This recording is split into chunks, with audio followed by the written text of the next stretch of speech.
Hello, listeners. Welcome back to my English channel. How are you doing today? I hope you're doing fine. Today it's a horrible, gray, cold, dark winter morning. So, in a way, the conditions are perfect for staying inside here in my podcasting room, where it's nice, warm, and cozy. I can just do another episode of this podcast for you to help you learn English.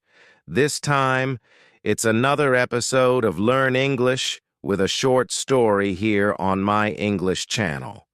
As usual, I'm going to tell you a story and then use it to help you learn English. The way this will work is like this. First, I'll read the story to you, and I'm going to start that in just a moment. You can just listen, try to follow the lines of the story, and try to understand what's happening. Then, I'll explain it. I'll kind of summarize it in my own words just to make sure that you've got the general meaning of what happened. After that, I will go through the story line by line, word by word, and I'll break things down. I'll explain lots of vocabulary for you, maybe some bits of grammar. But I'll explain the specific bits of language that were used to tell you the story. There's loads of vocabulary for you to learn in this story. If you want to practice your pronunciation, you could listen to the whole story again. You could go back, listen to me read the story, and try to repeat the lines after me. This time, I've got a creepy winter story for you. It's called The Snowman. A snowman, of course, is something that children usually make when it snows. The snow comes down, and children go out to make snowballs and have snowball fights. Another thing children do is make a snowman, right? They make a kind of man made of snow that's a snowman. So this story is called The Snowman. I found this story on a YouTube channel, actually. So let's begin. First of all, try to follow the events of the story and decide what's going on, what's happening, what's going to happen next, what's going on in this story. Now, I'm not sure if this is a true story or if it's a made-up story, right? I don't know if these things actually happened to the writer or if this is just fiction. I don't know, actually. I think it could be true, but I don't know for sure. Also, I don't think this is a supernatural story. I don't think the events in the story are supernatural, like ghostly or something like that. I don't think so. But you can decide for yourself as you listen. So, here we go. This is The Snowman. Let's get started. Just as I expected, there was no trace of anyone. Although it was hard to be sure, considering how poor the visibility was due to the weather, I chose to knock the snowman down, just for good measure. It was already beginning to feel like some kind of bad omen. Maybe I was overreacting. Maybe it was just some kids fooling around. But at least I wouldn't have to think about it anymore. Or so I thought.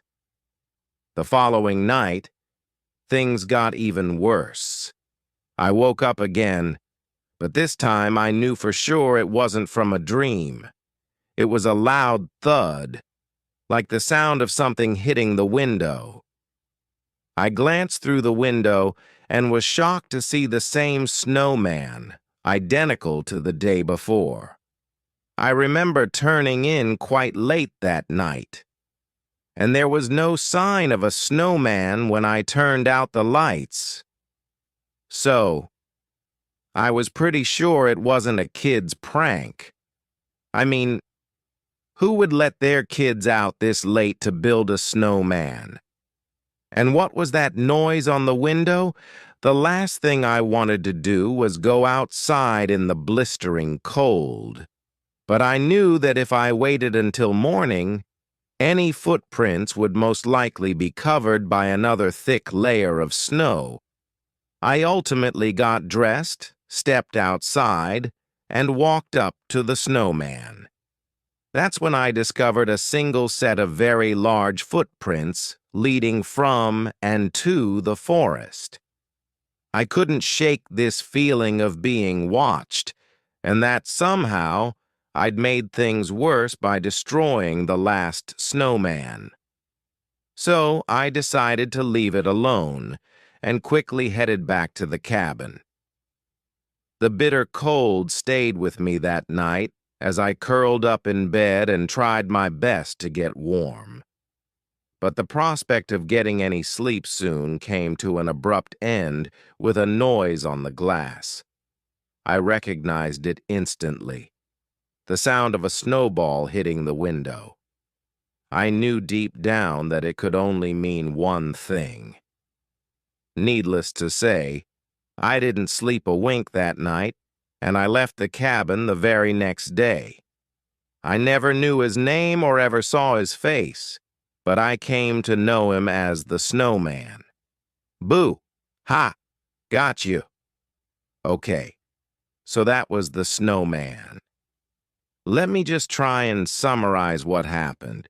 What did you expect? What were you expecting to happen? I don't know what you were expecting to happen. Were you expecting something? Were you expecting some more action than that? It's more a kind of creepy story that describes a sort of atmosphere. You can see why I think it could be true, but I'm not sure. You can decide for yourself. Also, as I said before, I don't think it's a supernatural story. But I'm not sure. I actually read that story to my daughter. She's nearly 7. I mean, it's a slightly scary story, but she's okay. She enjoys creepy stories like that, and there wasn't anything really violent in it or anything. Her first reaction was that the snowman itself was alive, and the snowman kept coming to stand outside the cabin, and that it was the snowman who was throwing snowballs at the guy's window at night.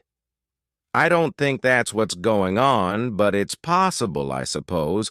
I mean, it's some sort of haunted snowman or something. I don't know. I think probably instead someone is building this snowman, and that's the disturbing thing. Who is doing this? And where are they? Who are they? And what's going on? So, basically, just to summarize the story, did you get these details? Did you understand the main details of the story? The narrator, the person who tells the story, is a struggling writer. A writer who's probably finding it difficult to do their writing. Maybe he's got writer's block.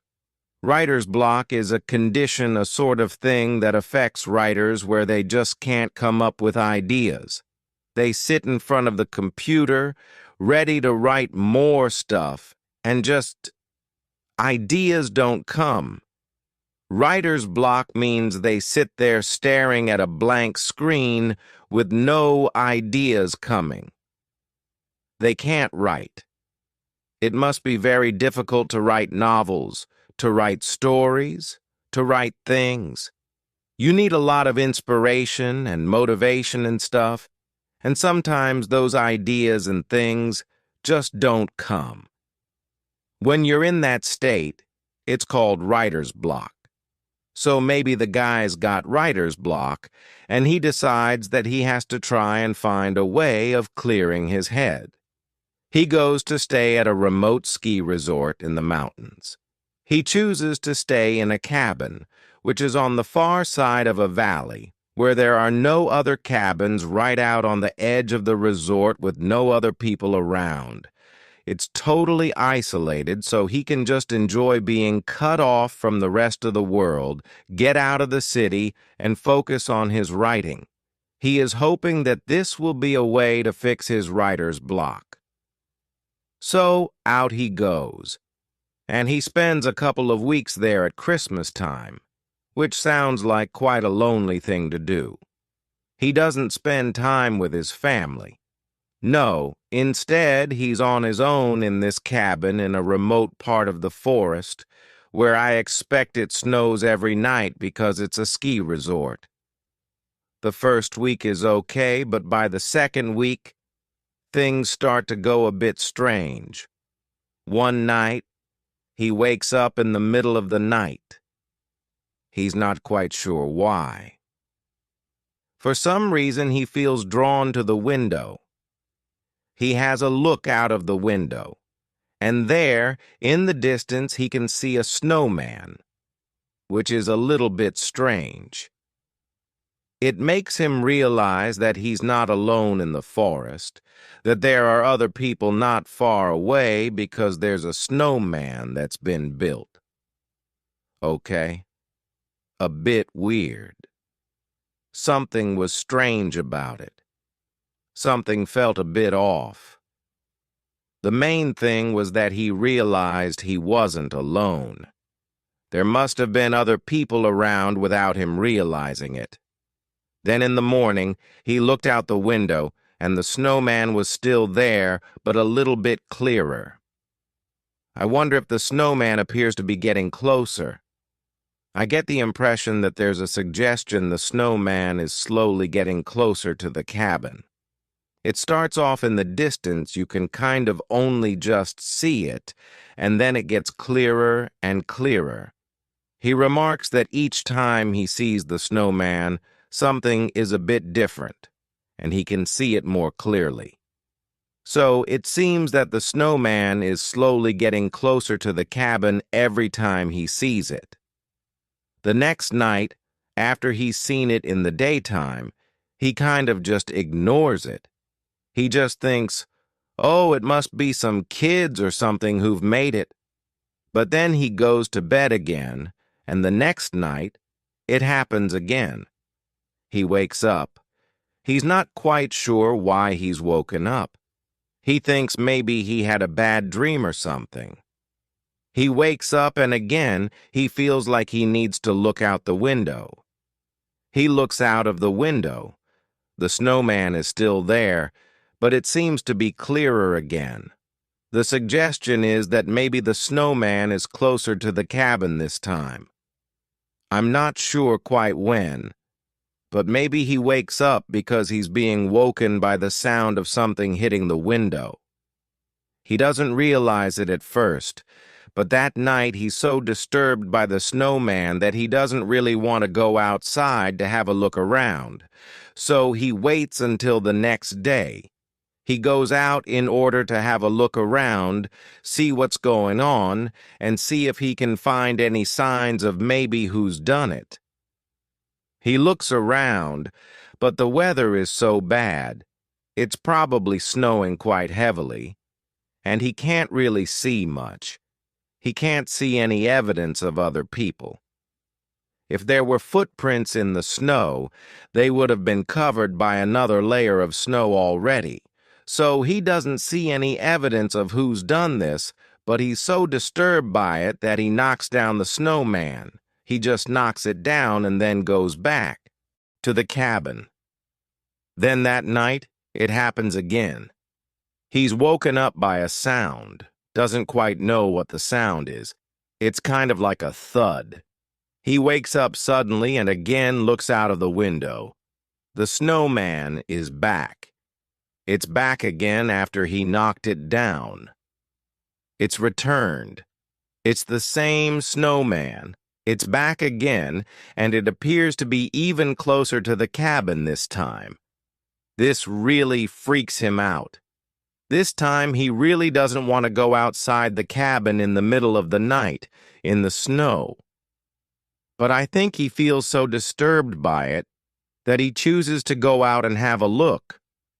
All he can see is a set of footprints that lead to the forest and back again. So, it looks like someone has come out of the forest to the place where the snowman is, presumably to build the snowman. I mean, the writer doesn't mention there being a lot of disturbance in the snow where the snow has been gathered together to make the snowman. I assume that would be the case, but that's not mentioned. Anyway, there's a set of footprints that go from the forest to the snowman and back again. So, it seems that someone has just come out of the forest and built this thing. Or maybe it's a haunted snowman that's walked out of the forest and decided to stand there and throw snowballs at the cabin. Just, because why not? If you're a haunted snowman, I suppose that's the sort of thing you would do. Why would you just stay in the forest and eat nuts and stuff? I don't know. You'd probably think, well, since I'm a haunted snowman, I should probably go and scare some people in cabins. I don't think that's the case, though. I think the idea is that someone has come out and built this. The snowman, I don't remember. Does he knock it down then? I don't remember, but he is woken up again by the sound of a snowball hitting the window. He's certain about it, and he can't sleep the rest of the night. It scares him so much that he just leaves. He leaves the cabin and goes back to the city, and it clearly scared him. He thinks about it a lot because, in the end, he names this guy the Snowman. Presumably, the person, whoever this was creeping around outside his cabin at night, building this weird snowman and throwing snowballs. That person he calls the Snowman. For me, this is the sort of story that is supposed to be quite disturbing because a lot of things are unanswered, rather than a story in which there's a lot of specific direct action. Instead, it's just one of those things that's supposed to make you wonder. I think it is quite creepy because if you can imagine being in that situation, I'm sure you would end up being quite disturbed. I like the way the story is put together. It's efficiently told. We can easily imagine how the storyteller felt in this situation, and it leaves us to imagine the explicit details and the answers to the mystery. Did you notice that the snowman seemed to get closer each time? I think the suggestion is that the narrator is not alone in this secluded part of the forest. An unknown person kept coming out of the forest at night to build this snowman, each time getting slightly closer to the cabin. This person also threw snowballs at the window of the cabin.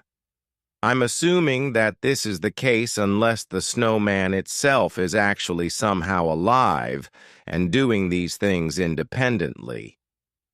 But that would give a supernatural edge to the story. Maybe you interpreted it that way, like my daughter did. So, what did you think?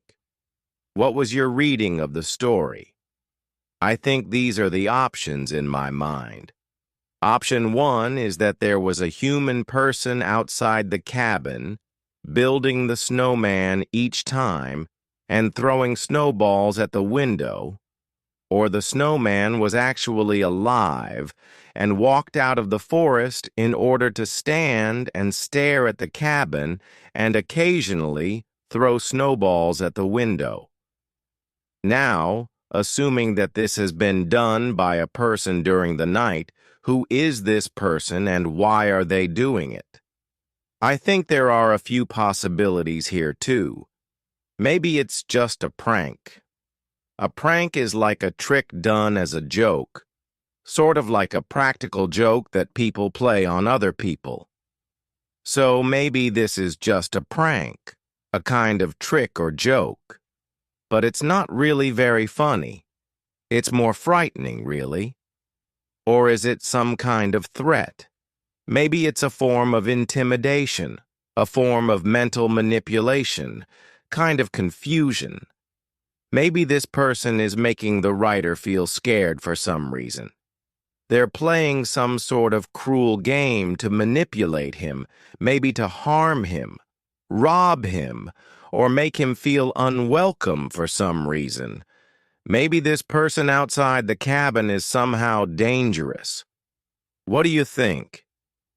Anyway, let's go through the story line by line now, and I'll teach you some vocabulary, looking at specific meanings, useful phrases, and how you can use them to describe other things as well. Okay, so let's do that. The Snowman Vocab Review. I was a struggling ghostwriter, and I thought a break away from the city to spend time at a remote ski resort would be a good way to clear my head and help me get back on my feet. So, we've got a struggling ghostwriter. A ghostwriter? Well, start with that. So, you know what a writer is. Someone who writes books or something. A ghostwriter is a person who writes books for someone else, and then that someone else claims the credit for the book. Let's say you've got a celebrity who wants to write an autobiography. An autobiography is the story of their life written by that person, but this celebrity is not a particularly good writer. They might use a ghostwriter to actually write the book for them. But then, on the cover of the book, it's the celebrity's name that's written, and the ghostwriter's name is not written anywhere, right? So, a ghostwriter is someone who anonymously writes for someone else. And there are a lot of people who use ghostwriters. It's actually surprising the number of famous writers who use ghostwriters. Like someone like Dan Brown, who wrote the Da Vinci Code. Apparently, he used a lot of ghostwriters in the writing of that book. He didn't do it all on his own. He got some other people to do it. And apparently, plenty of other famous writers of novels use ghostwriters to do the actual writing. It might be a collaboration. It might be that the person whose name is on the book gives the ideas, the basic framework, the plot line, details of the characters. They just give those details to the ghostwriter, and the ghostwriter does the actual practical work of writing out the text. So ghostwriters are very commonly used by someone who writes things for someone else, but their name isn't credited. Yeah, so a struggling ghostwriter. Struggling means that they were finding it hard. They were having difficulty writing. As I said, maybe they had writer's block. I thought a breakaway from the city to spend time at a remote ski resort would be a good way to clear my head. A remote ski resort. So, remote means far away from other things, right? Just far away from the city, far away from other people. That's remote, okay? A remote ski resort would be a good way to clear my head. So sometimes if you're struggling, if you can't think of ideas, you can't focus, you can't concentrate, it's because there's too much stuff going on in your head. Maybe you're distracted by all the things around you. If you're in a busy city, there's noise, there's distractions. So, you need to clear your head. We clear our heads in various ways. One of the most common ways is to get away from it all, to go out into the countryside, to get away from everyone, to get away from everything. It could be a good way to clear your head, right? To get rid of all those distractions, all that mental noise. So, go to a remote ski resort to clear his head and help me get back on my feet. To get back on your feet. This is quite a nice idiom. It means if you're struggling and you can't do things as you normally do them, you need to be able to get back on your feet. So, a bit like if you've been ill, I mean, literally if you're sick, you have to stay in bed and you can't do anything because you're lying down. But then you recover, and you're able to get back on your feet, which means that you're able to go out and do things again. That's literally getting back on your feet, but we can use it metaphorically as well to mean getting back to a position where you're able to do things again. For example, if you're struggling with writer's block and you can't work and you're having a really difficult time, you need to maybe go away, clear your head, and get back on your feet. There weren't any other cabins around, so I was guaranteed a few weeks to reflect and enjoy the isolation. So to reflect is something that you do in your mind, right? If you reflect, it means think about things. Think about things more carefully. Think about things several times. Okay? To ponder things, to process things, to think about things. Reflect is something that happens with a mirror. So, if you look in a mirror, your image reflects off the mirror. Also, if you look in the surface of some still water, like a pond, your image is reflected off the surface of the water, right? So if you reflect in your mind, it's kind of like you allow your thoughts to bounce back, and you look and look again or think again about things, right? To reflect and enjoy the isolation. So we had the word remote, a remote cabin. We've also got the word isolation here. Remote is an adjective, remoteness is the noun, isolation is a noun, and isolated is the adjective. So, just the difference between these two things. Remote means far away, remoteness, right?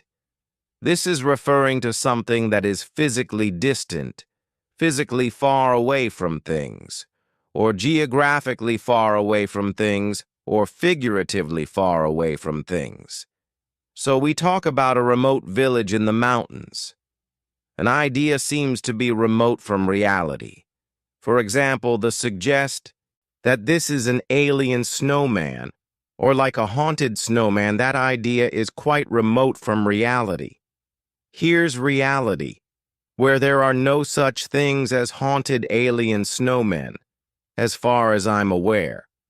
And the idea of a haunted snowman is quite far. It's quite remote from reality, right?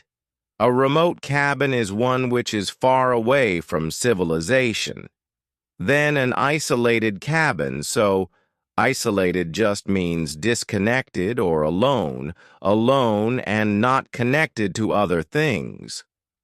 So they're very similar, but remote refers to physical distance, really, in a literal sense, and sort of distance in a figurative sense. And isolated means not being connected or being alone. So, isolated has that sense of loneliness, or being alone and not being connected to other people separate, apart from others, either intentionally or unintentionally. And so, isolated is often a bit more negative. It's associated with loneliness, whereas remote could be more positive because it sounds quite nice to be in a remote cabin in a remote part of the forest. It could be quite peaceful. Okay, so anyway, I was guaranteed a few weeks to reflect and enjoy the isolation. So, here, the writer is actually going to enjoy being isolated in this case, at least. That was the case until the final week of my stay, meaning that, it was nice to be isolated and remote for a week until the final week, which made this Christmas truly unforgettable. But unforgettable in a negative way, something that he remembered forever. It first started at night when I suddenly woke up. Initially, I didn't know if it was from something I'd heard or from a bad dream. So it seems that it was another snowball hitting the window, but at this point he didn't know and wasn't aware if it was something he'd heard or if it was from a bad dream. It was probably the sound of a snowball hitting the window, to be fair. Initially just means at first, right? It's just an adverb, another way of saying at first. So you've got Initially or at first, in the beginning is another way of doing it. Initially, I didn't know if it was from something I'd heard or from a bad dream, but either way, I felt compelled to look out of the window. I felt compelled to tell this story, okay? I felt compelled to write you an email. If you feel compelled to do something, it means you feel a sudden kind of urgent motivation or a certain need to do something. For example, Ariel, I was listening to your episode, and I felt compelled to get in touch with you. It's the sort of thing that my listeners might write to me. Ariel, I've been listening to your podcast for a long time, and today I felt compelled to write to you. I felt compelled to get in touch to tell you how truly thankful I am for everything you've done for learners of English around the world and how I would like to give you a knighthood this year. Yours sincerely, the King. I'm just fantasizing there about King Charles suddenly feeling compelled to write to me in order to offer me a knighthood. Sir Ariel Thompson, it's never going to happen. That's when I noticed the snowman in the distance. So, he felt compelled to look out of the window. Like, I don't know why, but I really feel like I'd like to look out the window at this moment, which can be a scary thing when you're in a cabin in the middle of the forest at night, and you're kind of not sure if you want to do this, but you feel like you have to do it. And hello, there's a snowman in the distance. I don't remember seeing that before. Funny, that's funny, isn't it? Back when I was a kid, I would have been delighted at the mere sight of a snowman. So, the mere sight of a snowman. Mere here is a bit like using the word just or only. It emphasizes that something is small or unimportant in itself, but it still has a big effect. I would have been delighted at the mere sight of a snowman means I would have been delighted just to see a snowman, like only seeing one would have made me excited, never mind actually going up and playing with it or making it or something. So, just seeing a snowman would have made me delighted, or just the sight of a snowman would have made me delighted. The mere sight of a snowman would have made me delighted, or simply seeing a snowman would have made me delighted. All ways of saying more or less the same thing. The mere smell of baking bread makes me hungry, so just smelling it makes me hungry. Another example. I get nervous at the mere mention of the word observed lesson. So, as an English teacher, I get nervous at the mere mention of the words observed lesson. If someone just says observed lesson, oh God, I start to get nervous because it makes me think of the days when I used to be observed when I was training to be a teacher, and you'd get some sort of examiner or observer, maybe from Cambridge English. They'd come and observe you and watch everything you do and then, judge everything you do as a teacher. So, just the mere mention of the words observed lesson makes me nervous. Another example. I've always been scared of spiders. It's not actually true. I love spiders. Anyway, I've always been scared of spiders. The mere sight of one in the bath would make me run screaming from the building only to return with a flamethrower. So just like, oh God, just only seeing one. It doesn't even have to jump on my face or anything. Just seeing it would make me run. You said, from the building and then come back just to torch the entire building, the entire house. Okay, so I would have been delighted as a kid at the mere sight of a snowman. Just seeing one would have made me delighted. But that sense of childhood nostalgia was soon silenced by the realization that I wasn't alone out there in the woods. So, he kind of had that quick moment of like, oh, a snowman. And he remembered and felt slightly nostalgic about his childhood. When you feel nostalgic, it's like when you look back at the past and you feel that nice warm feeling. That's nostalgia. Oh yeah, I remember when I was a kid. Yeah, I used to get really excited if I saw a snowman. But this sense of nostalgia was soon silenced. So it was stopped by the realization, ding, oh, hello. When he realized that he wasn't alone out there in the woods, he opened the window or opened the curtains or whatever, had a look out and thought, oh, a snowman, huh? Oh, so I suppose I'm not alone out here in the woods then. There must be other people around or someone. Okay. The cabin where I was staying was the only one on this side of the valley, so it seemed like a long way to walk just to build a snowman. The cabin where I was staying was the only one on this side of the valley. This side of the valley. Now you know what a valley is, right? You've got two mountains.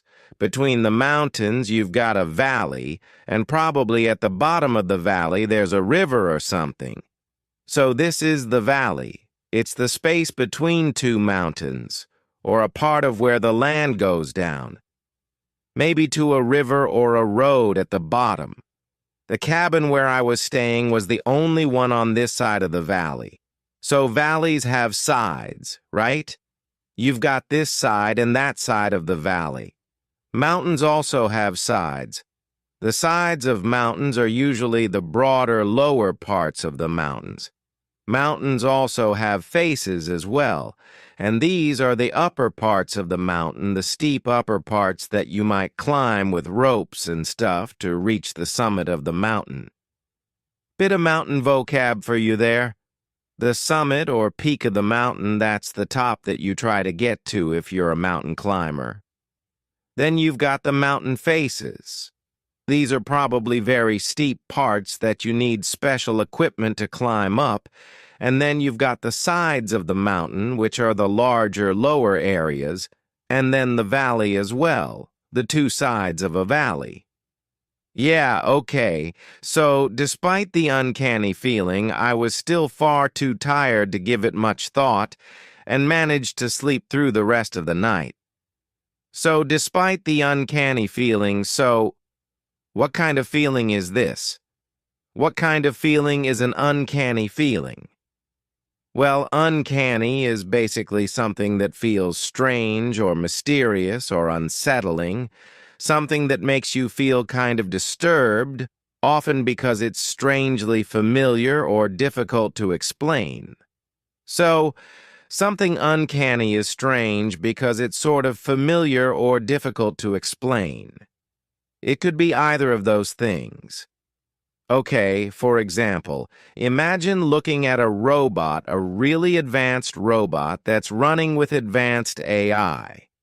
And the robot is designed to look like a human.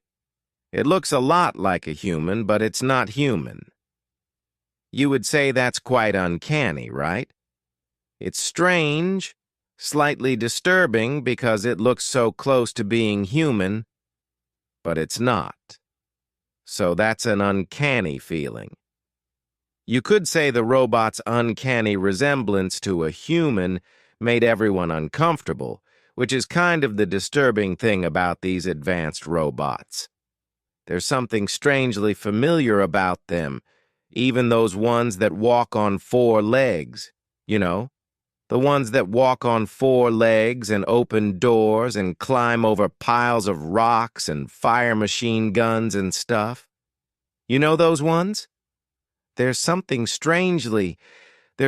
uncanny about the legs.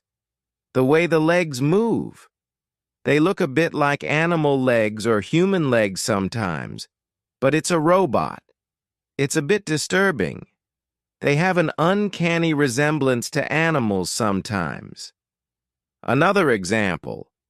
The magician's trick, a trick by a magician. The magician's trick was so uncanny, no one could figure out how it was done. So just strange because it was difficult to explain. So in this case, in the story, it's a strange feeling because it's hard to explain the presence of the snowman. Something just feels a little bit off about it. Something's not quite right here.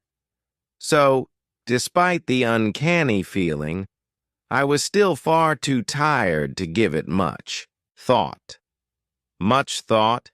and managed to sleep through the rest of the night. To give it much thought is interesting because, of course, we say to think about something, as you know, but also, you can give something thought. I was too tired to give it much thought means I didn't want to think about it much.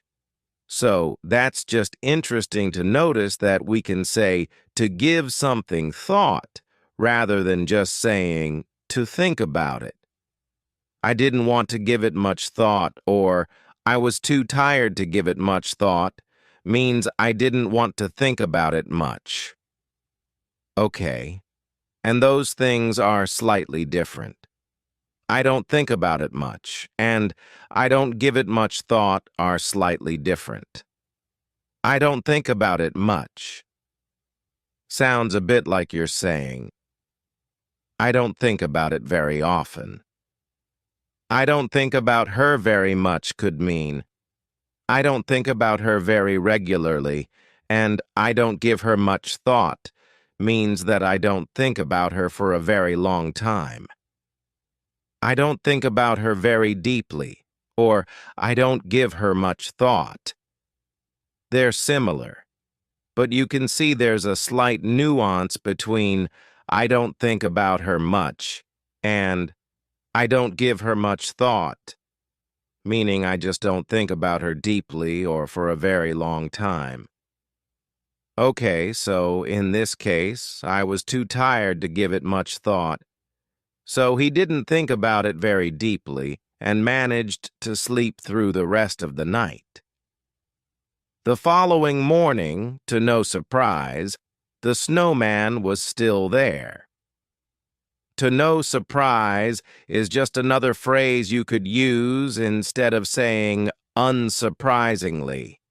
You could say, unsurprisingly, the snowman was still there, or it's the middle of winter, so unsurprisingly, it's cold and dark.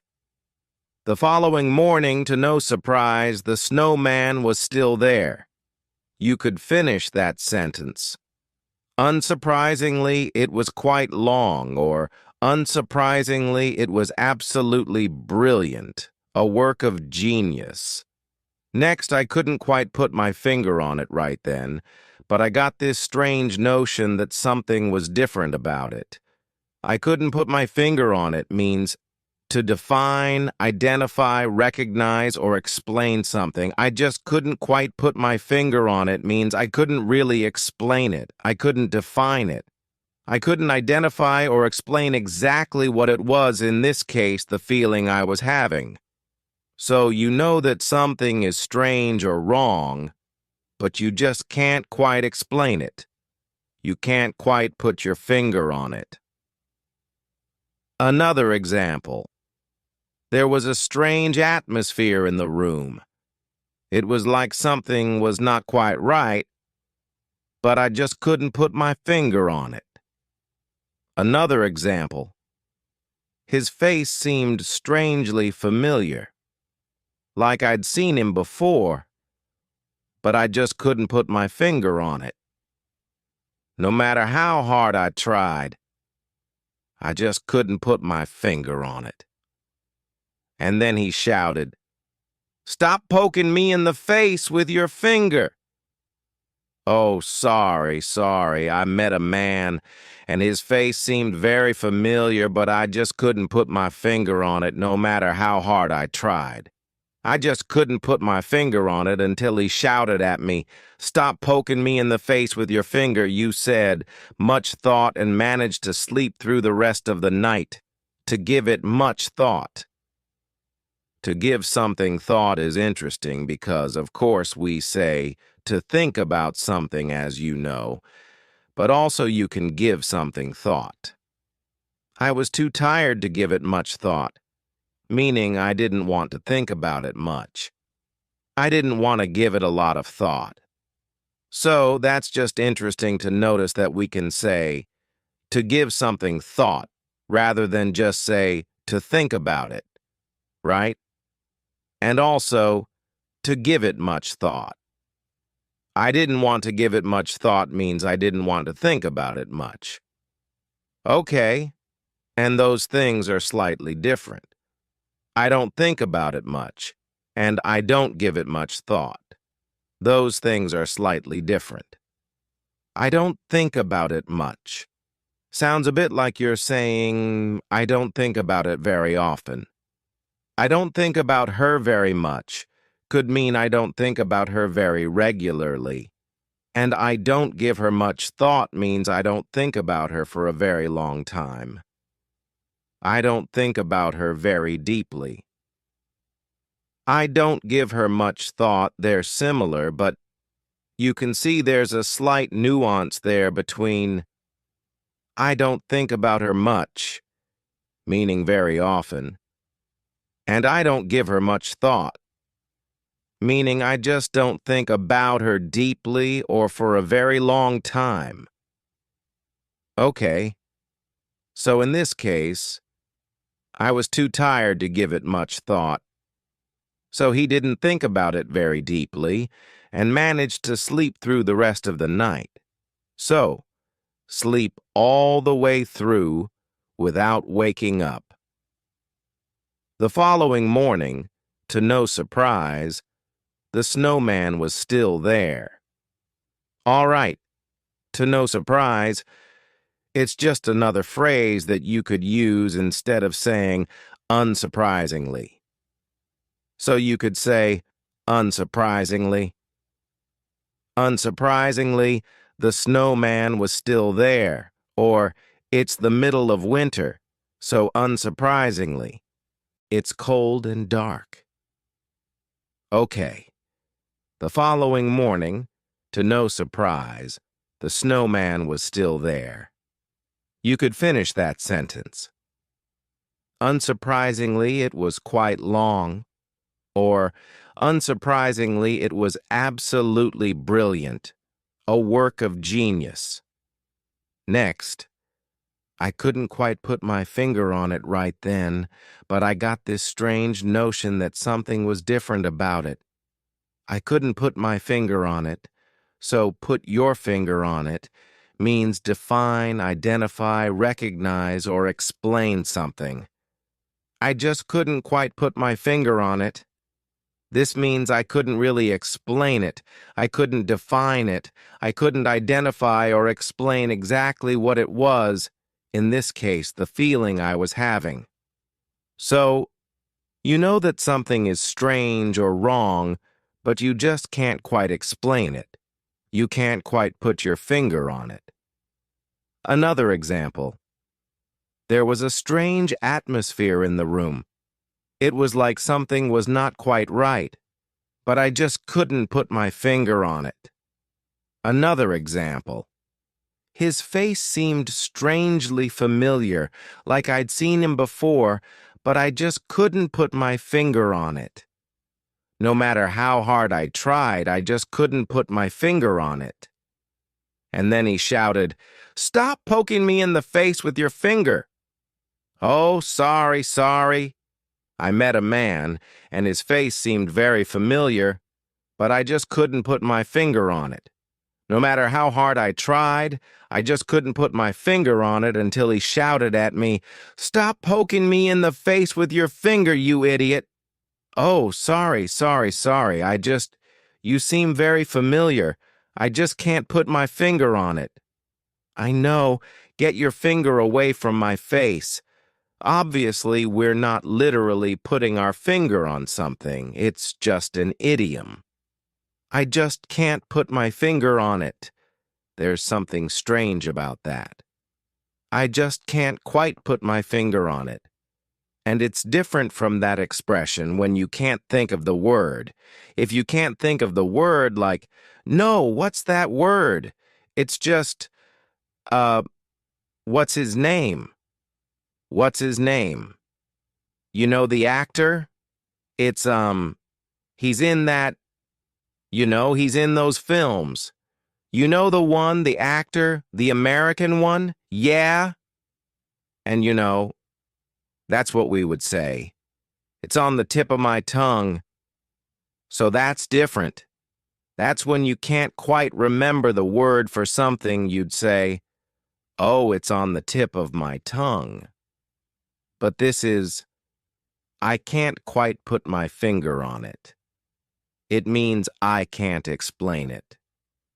I couldn't put my finger on it, but I got this notion. I got this strange notion that something was different. A notion is a sense of something or an idea of something, right? I just got this strange sense, I got this strange idea that something was different about the snowman. I think the snowman was closer. I think that's the subtext. I decided to carry on with my day and didn't think much of it until later that night when it happened again. So we've got, I didn't think much of it, meaning I didn't think it was very important. I didn't think much of it. I don't think it's very important, or even I don't think it's very interesting. For example, what do you think of the new TV series? What do you think of the new, I don't know. What would it be? What did you think of that new Star Wars TV series? I didn't think much of it, to be honest. This means I didn't think it was very good. I didn't think it was very interesting. So, I didn't think much of it means I didn't like it. I didn't think it was very important. Let me just highlight that here. I didn't think much of it, meaning I didn't think it was very interesting or important. And I didn't think about it much. Remember that one. I didn't think about it much means I didn't think about it very often or for very long. I didn't give it much thought means I didn't think about it very deeply. Okay, so just 3 different ways that we use the word think. I didn't think much of it. Didn't like it. I didn't think about it much. Didn't think about it very often. And I didn't give it much thought. Didn't think about it deeply. In this case, I didn't think much of it means I didn't think it was very important until later that night when it happened again. And then he realized that actually there was something going on, something more serious. I woke up suddenly for no apparent reason. For no reason. It's quite a nice expression when you just can't really explain why something happened. There's no reason, no apparent reason, no obvious reason, no clear reason for something. For example, he just hit that man in the face for no apparent reason. Why did you do that? He just did it for no apparent reason. Okay, so I woke up suddenly for no apparent reason. Just woke up. No particular reason why. Why? Must have been another snowball on the window. I don't remember having a bad dream, but I guess it's common not to remember our dreams, even the really bad ones. It felt like déjà vu, and I found myself once again gazing through the bedroom window. So, déjà vu, this is French, but we use it in English. It's a common expression in English. Déjà vu describes a very specific feeling, a very strange feeling. It's an uncanny feeling that you've seen it all before. This seems so familiar, like I feel like I've lived these moments before, which is really weird, isn't it? In the movie The Matrix, that's described as being a glitch in the Matrix. But we do get déjà vu. I mean, do you ever get that? It's a really weird feeling, like you maybe suddenly feel a bit weird, like a bit tired, or like you're in a little bit of a dream or something, and you just think, wait a minute, I swear I have lived this moment before. Every single little moment, every detail feels familiar. It must be some sort of little mental thing, like a neurological thing that causes us to feel that way, but it's certainly strange. Anyway, we call that specific thing déjà vu, but also you can say, it felt like déjà vu. If something feels like déjà vu, it just means you feel like you're repeating something that's happened before. It feels like déjà vu. So, any situation where something happens again, like, I don't know what it would be, like you're at work and the fire alarm goes off. It's like, this happened last week. This is like déjà vu.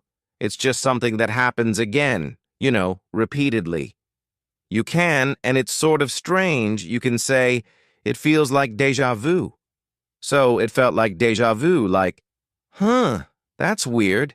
This is exactly the same thing that happened before. And I found myself once again gazing through the bedroom window. Would build a snowman all the way out here? So, to wonder, I started to wonder. That's wonder with an O, meaning kind of think. Wonder with an O means think, while wonder with an A means walk around. But this is wonder with an O, so it means think. I also started to wonder why the snowman was facing towards the cabin. So we do say wonder why. Plus, actually, it's plus the present continuous, isn't it? Plus the continuous form, past continuous. I started to wonder why the snowman was facing towards the cabin. I wondered why she was ignoring me, you know? So, the snowman was facing towards the cabin. Basically means facing in a direction, right? Pointing in that direction. A person can face in a certain direction. Like as a teacher, I might say, could you turn your chairs around so that you can face the whiteboard? That way you're not bending your neck. Try and turn around so you're facing the whiteboard. It'll make it easier for you. So, to face in a direction, face towards the cabin, face away from the cabin, face towards the whiteboard, face towards the window, meaning be positioned in that direction. There weren't any other cabins around for miles. To be around means to be in the area, of course. So, there weren't any other cabins in the area. There weren't any other cabins around for miles. I didn't sleep much after that. So, the next morning I decided to head outside the cabin for a closer look. So, to head outside. Head here is obviously normally a noun. Like, your head is part of your body, right? It should be part of your body and should be connected to your body at all times. If you just check. Yeah, good, mine is still connected. Just being sure, you can never be too sure. Certainly when you're learning English, it's very important to make sure that your head is connected to your body. Anyway, to head is a verb, isn't it? To head outside means to go, to go in that direction. To head outside the cabin for a closer look at the snowman. So, to head inside. To head outside. To head home. To head to the park. To head to school. to head to work, to head to the shops, meaning go to these places. I looked around, but just as I expected, there was no trace of anyone. I looked around. Now, obviously, we use the word look with know what that means, but we often use it with different prepositions, usually different directions.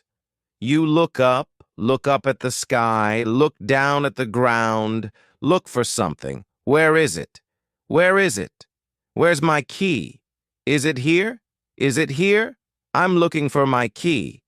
Has anyone seen my key? Look for something. To look into something would be to look inside something or look inside a situation, like investigate. The police are looking into it. There's that old joke. Did you hear about the crime at the nudist colony? No. No, it was did you hear about the hole in the wall at the nudist colony? Someone put a hole in the wall at the nudist colony, but it's okay. The police are looking into it. So, a nudist colony, this is a place where people go to be naked, to be nude, right? I don't know if this is a thing in your country, but in some places, some people like to spend their time without their clothes on.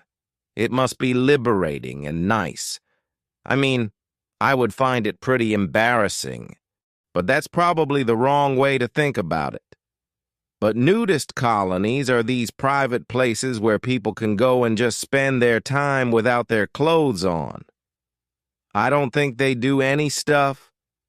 I don't think they're doing any sexual things, but they're just going around living their lives. Maybe kind of, drinking drinks, reading books, and maybe playing a bit of tennis or something. And they're just not wearing any clothes. This is a nudist colony. So, a specific private place with behind closed doors, maybe like a leisure club or a place in the countryside. So, did you hear about the hole in the wall of the nudist colony? A hole in the wall would be a thing that you would be able to look through. The wall to have a look inside the nudist colony, to look at all the naked people. Did you hear about the hole in the wall of the nudist colony? Yeah, it's okay. The police are looking into it. So the police are investigating it. They're trying to work out who did it. But also, they are looking into it. Meaning, yes, of course, they are looking into the hole at all the naked people. So anyway, to look into something can mean to investigate something. To look back, to look back, you can literally look back, meaning look behind you, but you can look back in time, in terms of the past. To think back. I was thinking back about my ex-girlfriend. It's important not to look back. Don't look back. Just keep focused on the future or the present. Look forward, meaning obviously look in that direction, but also look forward in terms of the future. You can look forward to something or look forward to doing something, meaning anticipate it. Think about something that's coming in the future, normally in a positive way. I'm really looking forward to seeing everybody at Christmas. I'm really looking forward to my holiday. So that's thinking about things in the future in a positive way. Look around. Have we had that already? Look around is kind of like look left, look right, look all around. I'm trying to find my friend. Have you seen my friend? He should be waiting here somewhere. I'm just looking around. Your head turns left and right. Look out. Look out. Watch out for that. Look out, meaning kind of be aware. So, lots of different expressions with look. Look up, look down, look for, look into, look back, look forward, look around, look out, and then obviously even more complex idiomatic ones. To look down on someone, meaning to consider them to be lower than you. I look down on people who... What? I look down on football fans. Such an unsophisticated sport. I prefer, sophisticated literature. So to look down on someone means to consider them to be lower than you. To look up to someone would be to respect someone. For example, I like to play music. I play drums. I've been playing drums for years, and I love playing drums.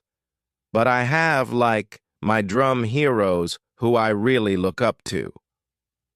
Recently, I've been watching videos of Steve Jordan. He's a fantastic drummer. These days, he drums with the Rolling Stones. He's their drummer, and he's an excellent drummer. He does these really good grooves, and he's got a fantastic sense of time and feel. I really look up to him as a drummer. I just really respect him. Thanks for watching. See you next time.